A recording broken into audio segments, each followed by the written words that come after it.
Vous avez fait le bon choix en restant sur Yélévision. Une fois de plus, bonsoir. Voici les actualités à suivre. Nous sommes le 17 juillet 2026.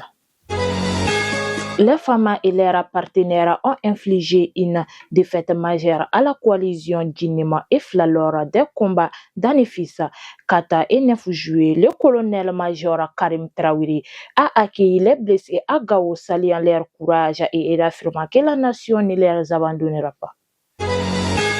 Moscou appelle à l'apaisement entre la CEDEAO et le pays de l'AES, Mali, Burkina, Niger. Sergei Lavrov a plaidé pour un dialogue régional sans ingérence extérieure en soutien à la souveraineté des États sahéliens. 3 figures de l'opposition et syndicales seront jugées en l'appel à Bamako. Adama Diarra le 27 juillet, le combattant Daouda Konaté le 3 août et Rasbata le 10 août pour des chefs d'inculpation liés à la sûreté de l'État. Le président Tebboune, en visite à Berlin, a refusé de s'exprimer sur le sort du journaliste français Christophe Glaise, condamné à 7 ans de prison. Il a privilégié les annonces économiques, dont une trentaine d'accords avec l'Allemagne.